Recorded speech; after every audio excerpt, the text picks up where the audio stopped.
मेरी माँ भी अंग्रेज़ी की लेक्चरर थी। अच्छा। और मेरे पिताजी भी अंग्रेज़ी के प्रोफेसर थे। अच्छा। पर मैं उन सौभाग्यशाली बच्चों में से हूँ कि मेरे घर और मेरे घर के वातावरण को अंग्रेजियत छू कर भी नहीं गुजरी।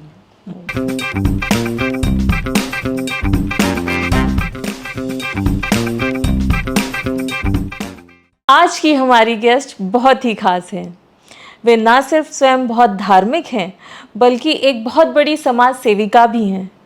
3 बार विधायक रह चुकी हैं, मध्य प्रदेश सरकार की कैबिनेट मिनिस्टर हैं, वर्तमान में पर्यटन, संस्कृति, धार्मिक न्यास एवं धर्मस्व विभाग की बागडोर संभाले हुए हैं।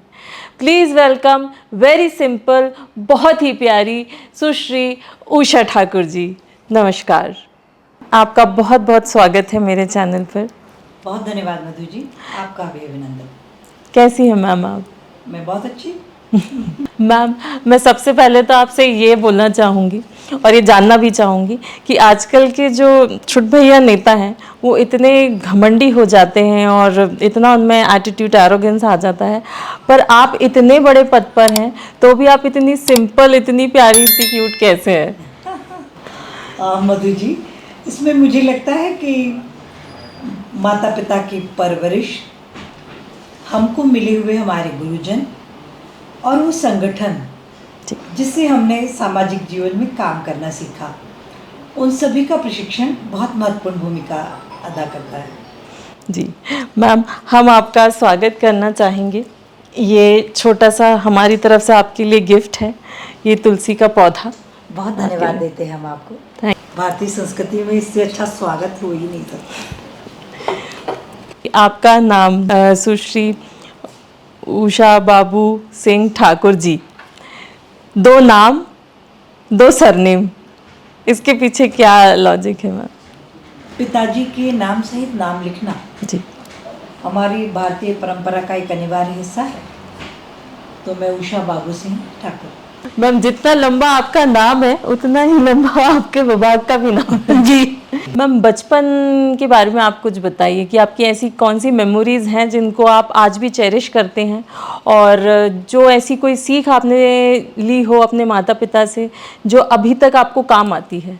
माता पिता की सीख में मुझे सबसे बड़ी जो बात दिखाई देती है, मेरे माता पिता के चरणों में कोटि कोटि प्रणाम करते हुए मैं उनकी शिक्षाओं को बहुत धन्यवाद देना चाहती हूँ। सबसे पहली शिक्षा मेरी माँ ने कि हम 5 भाई बहन हैं, और माँ बचपन से हमने जो कहा कभी किसी बात के लिए कोई मनाही नहीं, ना माना माँ की तरफ से ना पिताजी की तरफ से। पर माँ कैसे खेल खेल में संस्कार डालने का काम। मेरी माँ भी अंग्रेज़ी की लेक्चरर थी। अच्छा। और अंग्रेज़ी पढ़ाई उन्होंने उस ज़माने में? उस ज़माने बिल्कुल। वो 1962 की एमए इंग्लिश लिटरेचर थी। तब की विमेन का तो वो होता ही नहीं था एजुकेशन, पढ़ना ही बहुत मुश्किल था महिलाओं का। मेरे पिताजी भी अंग्रेज़ी के प्रोफेसर थे। अच्छा। पर मैं उन सौभाग्यशाली बच्चों में से हूँ कि मेरे घर और मेरे घर के वातावरण को अंग्रेजियत छू कर भी नहीं गुजरी। और माँ का दिया हुआ एक अमिट संस्कार कि जब हम बहुत ही छोटे थे तो मुझे याद आता है कि पूरे गली मोहल्ले के मेरे 15, 20, 25 मित्र, हम बच्चों की टोली जो खेलती थी, तो माँ बच्चों को कैसे बिजी करती। उस समय घरों में कोई नौकर नहीं होते थे। माँ नौकरी से आती थी, उसके बाद भोजन बनाती थी। अब सारे बच्चे शोर मचाएंगे, चिल्लाएंगे, तो बच्चों को एंगेज कैसे करना। तो हमको एक कटोरी में प्रसाद दी थी और कहती है जो तुलसी माँ का गमला है ना, इसके 108 चक्कर लगा। अच्छा। दीपक ज्योति मानक मोती, कान में कुंडल, गले में हार, तुलसी माता नमस्कार। अरे वाह। अब बच्चों को एक मिशन मिल गया, वो 108 बार चक्कर लगा रहे।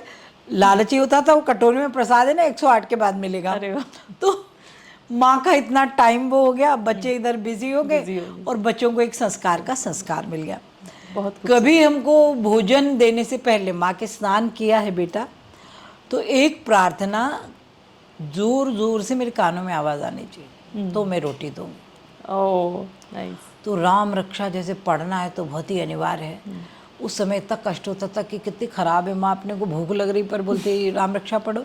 पर आज लगता है कि जीवन की अमूल्य दौलत उन्होंने संस्कारों के रूप में दी, और उन्हीं का शायद ये आशीर्वाद है।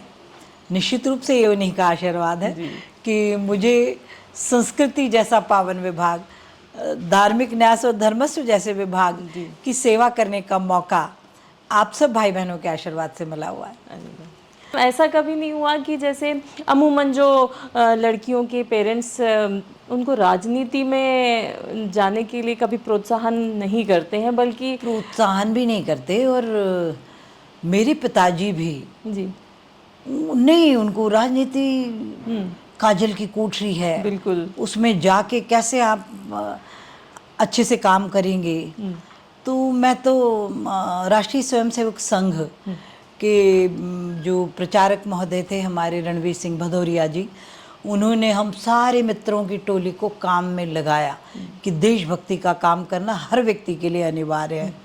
और पिताजी से उनकी बहुत आत्मीयता और मित्रता थी, तो चूँकि परिवार में बड़े भाई जैसा उनका सम्मान था, तो वो कुछ काम कोई मिशन देकर जाते थे तो माँ पिता कहते थे वो काम जरूर करो, भैया ने दिया है। तो राष्ट्र जागरण के बहुत अभियानों को हम लोग करते थे, पर प्रभु साक्षी है हम कभी नहीं जानते थे कि इसका कोई सिरा जाकर कभी राजनीति को मिलता है और या कभी कोई इस प्रकार का दायित्व मिलेगा। और आप आश्चर्य कीजिएगा, मैं पार्षद बनी, शिक्षा समिति की अध्यक्ष बनी, फिर 2003 में विधायक बनी, पर कभी संगठन ने खुद तय किया कि जो कार्यकर्ता किस प्रकार का काम करता है उसको कोई दायित्व दिया जाए। कभी ये नहीं हुआ कि साहब हमको ये चाहिए। तो मैम मतलब ये बाय डेस्टिनी ऐसा हो गया, आपने निश्चित रूप सोचा नहीं था? नहीं, कभी नहीं। तो मेरा तो ये मानना है मैम कि जो भगवान हमारी नियति डिसाइड करते हैं वो बेस्ट होती है, उससे आगे हम शायद अपने चॉइस का जाए तो नहीं कर पाएंगे जी। क्योंकि जब अपना सोचा नहीं होता तो प्रभु का सोचा हुआ होता है। बिल्कुल, और निश्चित रूप से वो हमसे बेहतर सोचते हैं। बिल्कुल। मैम फिर आप पढ़ाई में कैसी थी, कभी डांट वाट पड़ी है आपको क्या? पढ़ाई के समय हम लोग बहुत ही शैतान थे और बहुत ही मस्तियाँ करते थे। आप सोचिए कि हम गवर्नमेंट स्कूल में पढ़े, शारदा कन्या विद्यालय, और उस समय फिल्में या टॉकीज इनका बहुत वातावरण था नहीं। तो हमारी एक मित्र थी सविंदरजीत कौर, वो बीएसएफ में थी। वो बीएसएफ में हर सैटरडे वहाँ बड़ा स्क्रीन लगा के और फिल्म दिखाई जाती थी। अच्छा। तो हम लोग तो देखने जा नहीं सकते थे क्योंकि वो तो रात में दिखाते थे। तो वो फिल्म देख के दूसरे दिन हम लोग को स्टोरी बताती थी। अब स्टोरी क्लास में बताएगी तो टीचर डांटेंगे कि क्यों बातें कर रहे हो। तो सोचते थे भाई जो मैथ्स है, फिज़िक्स है, वो तो पढ़ना ही पड़ेगा ज़रा ध्यान से। फिर कोई सोशल स्टडी का पीरियड आता तो बातें करने लगते थे, तो टीचर डांटती। और एक टीचर हमारी जो थी वो बहुत ही सख्त थी, फिर नाराज़ होती तो जाओ बाहर निकल के हाथ ऊपर करके खड़े हो जाओ। तो 2 लोग बाहर निकल के खड़े हो गए, वो सुना रहे हैं, वो जो दो अंदर रह गए वो भी कुछ शैतानी करते, वो भी बाहर। और फिर बाहर खड़े रह के मज़े से पूरे पीरियड में स्टोरी पूरी हो जाती और सजा पा के अंदर आ जाती। मतलब तब भी आपका दिमाग जो है बिल्कुल बहुत तेज चलता था। बिल्कुल तत्पर तब भी थे आप।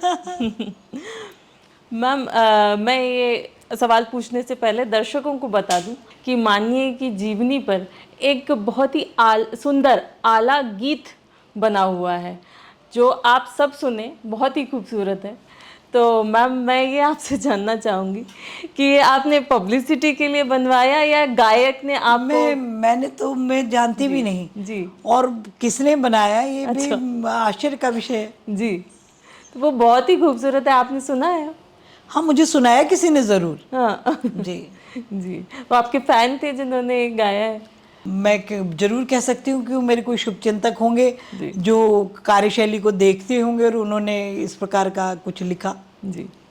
मैम आपके राजनीतिक गुरु कौन रहे हैं, किसको आप अपना आदर्श मानती हैं? भगवा ध्वज जी। मैम ये बताएं आप कि जो राजनेता गृहस्थ जीवन बिताते हैं और जो ब्रह्मचर्य को अपनाते हैं, उनकी राजनीति में क्या अंतर होता है? मुझे लगता है इसका जवाब तो बहुत बेहतर हमारी जनता दे सकती है। ऐसा नहीं है कि गृहस्थ लोग समय नहीं देते, और गृहस्थ लोगों को भी बहुत समर्पित राजनीतिज्ञों को हमने देखा, और मुझे लगता है कई बार पूरी गृहस्थी भी उनका बहुत सहयोग करती है, इसीलिए गृहस्थ लोग अपना समय राजनीति में दे पाते हैं। और ये तो निश्चित रूप से कि भाई जो पूर्णकालिक है उसको और कोई जिम्मेदारी नहीं है, तो वो एकदम ध्यानस्थ होकर जी सेवा कर पाता है और अपने काम को कर पाता है। जी बिल्कुल। मैम, आपको पूजा पाठ भजन कीर्तन करने का बहुत आपकी रुचि है उसमें। जी। तो और मैंने जो सुना है कि आपका पूरा स्टाफ भी आपके साथ पूजा करता है और भजन करते हैं। तो जिस तरह से कभी घरों में ऐसा होता है कि माँ जब पूजा के लिए बुलाती है और बच्चे थोड़ा कुछ बहाना बना के इधर उधर खिसकने की भागते कोशिश करते हैं, तो ऐसा आपके स्टाफ में भी होता है कि ये फ़ोन आ रहा है मैडम, या मैं ये काम कर लूँ? मेरा सहयोगी ऐसा बहुत करता है अच्छा। कि मैं इतनी देर तो इतने फ़ोन आ जाएंगे, फिर मैं उन सबको कैसे कवर करूँगा। अच्छा। तो मैं कहती हूँ हम नहीं रहेंगे तो दुनिया और अच्छी चलेगी, बंद करो फ़ोन, पर इसमें शामिल होना है। रोज़ सूर्योदय और सूर्यास्त के वक्त मेरे पिताजी आर्य समाज के बहुत सक्रिय समर्पित कार्यकर्ता थे, तो हमारे यहाँ हमेशा से सूर्योदय सूर्यास्त के वक्त अग्निहोत्र होता है। और जब अग्निहोत्र करते हैं तो जो स्तुतियाँ याद हैं उन्हें भी कंठस्थ करके हम पाठ करते हैं। तो ऐसे कुछ 20-22 मिनट का पाठ है, जिसमें दुर्गा सप्तशती की सिद्ध कुंजिका है, अर्गला के वो 25 श्लोक हैं, फिर एक 32 नाम की माला है, फिर अयगिरी नंदिनी शंकराचार्य जी की वो स्तुति है, फिर हनुमान चालीसा है। ऐसे कुल मिला के 20-22 मिनट इस सस्वर नाभि से पाठ करने में लगते हैं। और इसका बहुत सत्परिणाम मैंने कोविड के दरमियान देखा, क्योंकि संपूर्ण मानवता जब भयाक्रांत थी, पर जो सत्य सनातन पद्धति के सहारे अपना जीवन नियमित संचालित करते हैं, उनको कोई विभीषिका संसार की डरा नहीं सकती। और मुझे बहुत प्रसन्नता है कि कोरोना के हर काल में मैंने मरीज़ों की सेवा की, उनको भोजन हाथ से खिलाया, उनको दवा दी, उनकी सेवा में कोई कसर नहीं छोड़ी। मैंने अपनी महू की विधानसभा में पूरा समय दिया। मैं देवास की प्रभारी थी। देवास के हर हॉस्पिटल, हर मरीज की मदद करने हम लोग यथासंभव पहुँचे। और सब आश्चर्य करते थे कि एक ज़िद थी, यानी सबने मुझे बहुत डांट भी पड़ी मुझे, क्योंकि मैंने तय किया कि मैं मास्क नहीं लगाऊंगी। तो माननीय मुख्यमंत्री जी का आदेश हुआ, फिर माननीय प्रधानमंत्री जी का आदेश हुआ, पर मेरी रक्षा के लिए प्रधानमंत्री जी ने कह दिया कि भाई जिनके पास मास्क नहीं है वो लोग गमछा भी बांध सकते हैं। तो मैं एक गमछा जरूर डाल के रखती थी, क्योंकि मीडिया जी, मैं उनको ये कहती थी कि ये लड़ाई कोरोना के नियमों का पालन करने और नहीं करने की नहीं है। मेरी लड़ाई मेकाले की शिक्षा पद्धति से, जो सत्य सनातन वैदिक परंपराओं से चलता है, जीवन में कोई कष्ट उसको हो नहीं सकता। और मेरे घर बरसों बरस से दोनों वक्त अग्निहोत्र होता है, मुझे कुछ नहीं होगा, क्योंकि मेरी रोग प्रतिरोधक क्षमता भीतर से बहुत मजबूत है। वो प्रभु ने ऐसी लाज भी रखी, मुझे कुछ हुआ नहीं। मैंने मरीजों की बहुत सेवा की। हम काफ़ी मीडिया ने इस बात का बहुत ही ज़्यादा जो है, यानी आप सोच सकती हैं कि मुझे कितने प्रतिकारों का सामना करना पड़ा। और मैंने सबसे हाथ जोड़ के प्रार्थना की कि मैंने माननीय मुख्यमंत्री जी को भी निवेदन किया कि भैया मैं आर्य समाज की ये पद्धति को जन जन तक पहुंचाना चाहती हूँ, बस इसीलिए मेरा यह संकल्प है। आप भरोसा रखें कि मुझे कुछ नहीं होगा। और आप भी कह सकते हैं कि यदि जो दोनों वक्त अग्निहोत्र करेगा उसको कोई बीमारी छू कर नहीं जाएगी, क्योंकि ये कोई एक धार्मिक प्रक्रिया नहीं है, ये कोई कर्मकांड नहीं है, ये एक साइंटिफिक रीजंस के साथ किया गया कार्य है। जब हम गाय के, देसी गाय का गोबर, हाँ जर्सी का नहीं, देसी गाय के गोबर का कंडा लेते हैं और उस पर देसी गाय का घी, अक्षत और भीमसेनी कपूर की 2 आहुति सुबह और 2 आहुति शाम को डालते हैं, तो 12-12 घंटे हमारा घर पूरा सैनिटाइज रहता है। क्योंकि जो प्रक्रिया उसमें, जिस प्रक्रिया से वो गुजरता है, जब हम जलते कंडे पर घी, अक्षत और भीमसेनी कपूर डालते हैं तो मैथिलीन ऑक्साइड बनता है, एथिलीन बनता है, कोपाइल बनता है। ये एक वैज्ञानिक प्रक्रिया है। और जब हम उस समय पाठ करते हैं गहरी सांस नाभि से लेकर के, तो उन सब के नैनो पार्टिकल्स हमारे भीतर जाते हैं और हमारी रोग प्रतिरोधक क्षमता को बढ़ाते हैं। इसका परिणाम ये होता है कि कोई रोगाणु, विषाणु, बीमारी हमको छू कर नहीं जा सकती। मैम गांव में और पुराने समय में तो गोबर का लीपा और ये सब करते थे, और खासकर मंदिरों के सामने ही गोबर से लीपते थे। मंदिर हमारे साथ क्या हुआ सबसे खराब बात, आज़ादी के 47 से आज़ाद हुए हम, 65 वर्ष व्यवस्था ऐसे लोगों के हाथ में रही जिन्होंने भारत, भारतीयता, सत्य, सनातन, वैदिक परंपराओं, हिंदुज़म को सिर्फ बदनाम किया। हमारे बच्चों के दिमाग में वो मानसिक दरिद्रता भर दी कि जिनके मकान कच्चे मिट्टी गोबर के हैं वो तो बड़े गरीब गुरबे हैं। वो अधिक ज्ञानी लोग इस बात को जानते ही नहीं थे कि हमारे यहाँ इन सब चीज़ों की कमी उस समय भी नहीं थी, पर गोबर मिट्टी के घर हम इसलिए बनाते थे कि वो वातानुकूलित हैं, गर्मी में ठंडे हैं, ठंडे में गर्म है। आपने नहीं पढ़ सुना होगा कभी कि 20 साल पहले किसी के दादा दादी बाथरूम में फिसल गए, उनका कूल्हे की हड्डी टूट गई, उनकी घुटने की हड्डी टूट गई। ये सब ये हमारे ये फर्श, ये मार्बल लगाना है सबको घर में, ये इन सब के दुष्परिणाम है। इनने हमारे घुटनों की हड्डियों को कष्ट दिया क्योंकि स्पंजी नहीं है वो। जब घुटना ऐसे ऐसे टकराते टकराते वो कितने, हर आदमी को कहिए तो अभी डॉक्टर सबका ऑपरेशन कर देगा, घुटने में तकलीफ है, कमर, आदमी झुक नहीं पा रहा, बैठ नहीं। हमारा जो स्वाभाविक लचीलापन था वो हमारी जीवन पद्धति की देन था, उसको हमने ख़त्म कर लिया। मैकाले की शिक्षा पद्धति ने ऐसी मानसिक गुलामी पैदा की कि हमको हमारे कच्चे घरों से नफरत हो गई। हमारी गौशालाएं, हमारा गोबर, हमारा गौमूत्र जो ब्रह्मास्त्र है, उन सब चीज़ों के महत्व को हमारी नई पीढ़ी नहीं समझ पाई। मैं तो प्रभु को कोटि कोटि धन्यवाद देती हूँ कि 2014 के बाद से सांस्कृतिक राष्ट्रवाद का जो अभ्युदय हुआ, निश्चित रूप से वो हमारे युवाओं को हमारी सत्य सनातन वैदिक परंपराओं से परिचित कराएगा और विश्व में हम एक बार फिर जगत गुरु बनकर अपना परचम अवश्य फहराएंगे। बहुत खूबसूरत मैम, बहुत खूबसूरत आपने व्याख्या किया। मैम, जब आप फ्री होते हैं या आपको रिलैक्स करना है तो पूजा पाठ के अलावा आप क्या एंटरटेनमेंट लेते हैं? मैं आपको सच बताऊं कि जैसे अभी तो आप देख रहे हैं, अभी का दौर तो हमारा लोगों का बहुत ही व्यस्त, माननीय मुख्यमंत्री जी ने, माननीय संगठन ने इतने काम दिए हुए हैं कि 1 मिनट भी कोई फुर्सत नहीं पा सकता, क्योंकि अब युद्ध के मैदान में सब कूद गए हैं।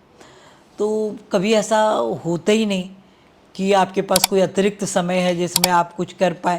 आप आश्चर्य कीजिएगा कि जो मेरी संध्या होती है वो भी कई बार गाड़ी में ही, जैसे 7 बज गई है तो पाठ शुरू हो गया और 22 मिनट में ख़त्म हो गया। बिल्कुल, जहाँ उतरेंगे वहाँ आहुति डाल लेंगे और वहाँ प्रभु को प्रणाम कर लेंगे, शंख बजा देंगे, हो गया काम।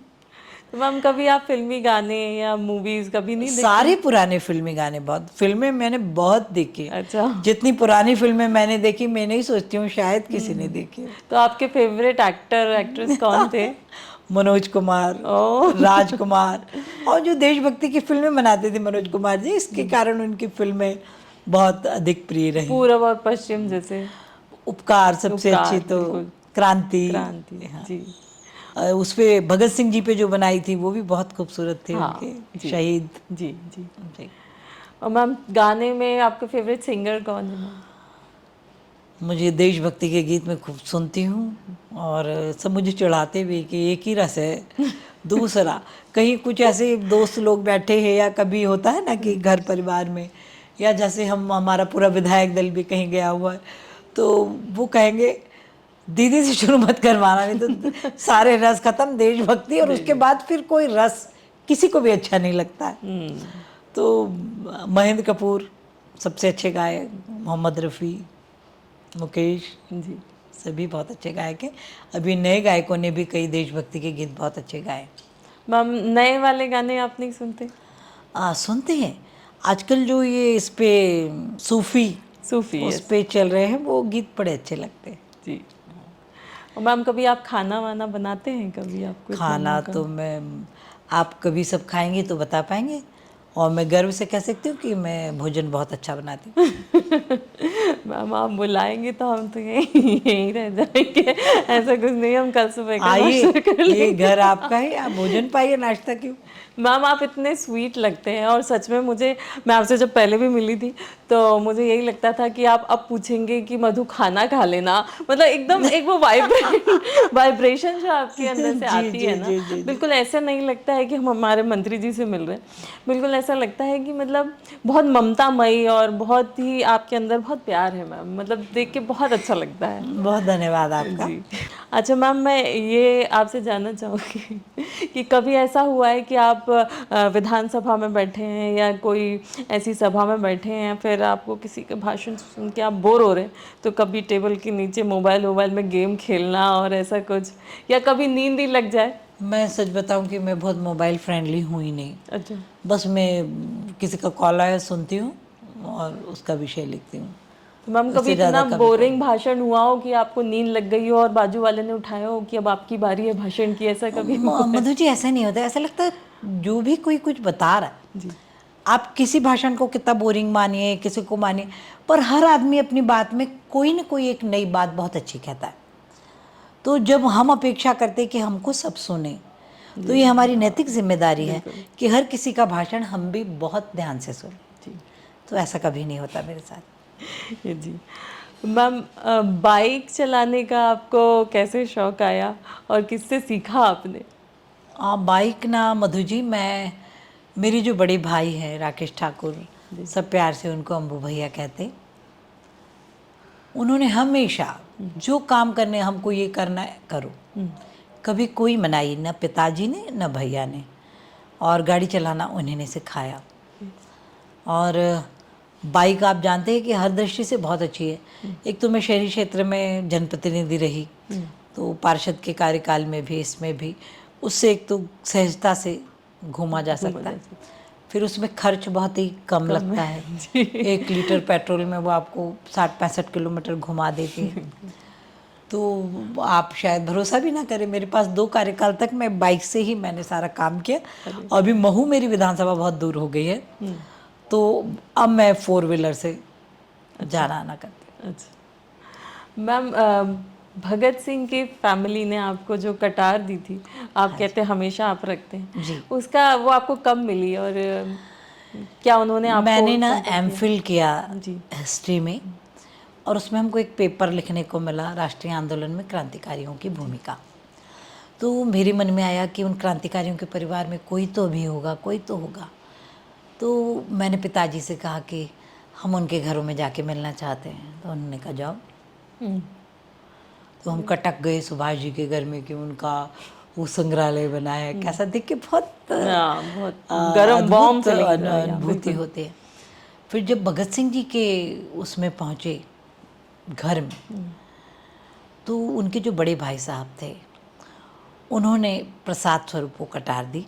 तब से उसको मैं हमेशा लगा के रखती हूँ कि ये क्रांतिकारियों का आशीर्वाद है। कितना खूबसूरत आपको उपहार मिला है। तो आप उसे हमेशा अपने पास रखते मैं हैं? हमेशा अपने पास रखती हूँ। अभी भी आपके पास है? जी, जैसे अभी मैं बाहर से आई, हाँ। तो अब मैंने उसको उतार के प्रभु के सामने रखा। अच्छा, अरे वाह, अरे वाह, जाते समय कल जब पूजा कर लेंगे, उसके बाद फिर धारण करके। बहुत खूबसूरत। मैम आप सोशल मीडिया से खुद टच में रहते हैं? आई नो कि आपका पूरा होल एक टीम होगा, पर क्या आप खुद कभी कहते हैं कि नहीं मेरा ये डीपी क्यों लगाया है, ये डीपी लगाओ? और अच्छा। कभी नहीं, कभी नहीं। आप जानती है कि वो सब सोशल मीडिया क्योंकि अनिवार्य है, आज के समय की आवश्यकता है, बिल्कुल, इसलिए उसको चलाते ज़रूर हैं। जी। मैम आप हमारे यूथ को जो सोशल वर्क से थोड़े पीछे अन हुए हैं, वो कैसे, आप उसमें आप उनको क्या संदेश देंगी कि वो आप मोटिवेट हो सकें कि सोशल वर्क करें? जितना आपने किया है, मतलब आपने कितने शिविर लगवाए हैं, रक्तदान और पता नहीं क्या क्या, हमारे पास लंबी लिस्ट है। हर वक्त मैं सोचती हूँ कि जिस व्यक्ति को भी मनुष्य का जन्म मिला है, उसको, वो एक सामाजिक प्राणी है और समाज के प्रति उसका अपना दायित्व है। वो चाहे नौकरी पेशा हो, चाहे व्यापारी हो, चाहे राजनीति में हो, पर सामाजिक कार्य हर व्यक्ति को अपनी अपनी रुचि का ही सही पर करना अवश्य चाहिए। और मुझे लगता है आज के दौर की जो सबसे अनिवार्य आवश्यकता है वो ग्लोबल वार्मिंग से यदि निपटना है तो सेमिनार भाषणबाजी से ये बात नहीं बनेगी। हर व्यक्ति, क्योंकि जो सत्य सनातन परंपरा में जन्मा आप और हम हिंदू जन्मे, हिंदू दुनिया से विदा होंगे, तो हमको 5 पेड़ लगने वाले हैं। तो धरती माँ का सिद्धांत ये कहता है कि जितना आप उनसे ले रहे हैं कम से कम उतना तो उनको लौटाएं। हर व्यक्ति को अपने जीवन काल में कम से कम 5 पेड़ जरूर बड़े करके आने वाली पीढ़ी को समर्पित करना चाहिए, क्योंकि आप सब जानते हो कि एक पेड़ अपने नीचे 10,000 लीटर पानी इकट्ठा रखता है, 10 डिग्री तापमान को कम करता है। तो हम ये आने वाली पीढ़ी को सबसे अद्भुत उपहार दे सकते हैं। और जैसे मैं मालवा की रहने वाली हूँ, तो हमारा शब-ए मालवा कहावत है कि शाम अवध, सुबह बनारस और शब-ए मालवा। तो शब-ए मालवा तब था जब उसका तापमान 38 डिग्री था। आज हम भी 42 पे पहुँचे हुए हैं, और यदि हमें 38 तक जाना है तो हमें सघन वृक्षारोपण करना होगा। तो संपूर्ण युवा पीढ़ी से मेरी प्रार्थना है कि युवाओं के सम्मान में मैं 4 पंक्तियाँ भी कहना चाहती हूँ कि तुम युवा हो, तुम युवा हो, काल को भी काल से लगते रहे हो, देश का सौभाग्य अपने खून से लिखते रहे हो, ज्वाल की भूचाल की साकार परिभाषा तुम्हें हो, देश की समृद्धि की सबसे प्रबल आशा तुम्हें हो। तुम अगर जो ठान लोगे, युग को नई तस्वीर दोगे, गर्जना से शत्रुओं के तुम कलेजे चीर दोगे। अरे वाह। तो जो चुनौतियां हैं हमारे सामने आज खड़ी, उनका समाधान युवाओं को ही ढूंढना है, क्योंकि वो कल के नेतृत्व करता है। उनमें संवेदनशीलता हो, उनमें सेवा का भाव हो, उनमें प्रकृति के प्रति प्रेम हो, आध्यात्मिक प्रशिक्षण से वो प्रशिक्षित हों, तभी वो अपने मनुष्य जीवन को सार्थकता दे पाएंगे। मैं प्रभु से प्रार्थना करती हूँ, मेरे देश के सभी युवाओं को ऐसा ही बनने का आशीर्वाद दीजिए। बहुत ही खूबसूरत मैम, बहुत अच्छा संदेश दिया है आपने। मैम जाते जाते हम आपको एक कष्ट और देंगे। आधी रात को हम इंटरव्यू कर रहे हैं आपका, तो ये कष्ट तो हमने आपको दिया ही है, लेकिन एक छोटा सा कष्ट, जैसे आपने ऐ गिरि नंदिनी का जिक्र किया है, तो आप उसके 2 अगर पंक्तियाँ हमारे लिए गा देंगे तो।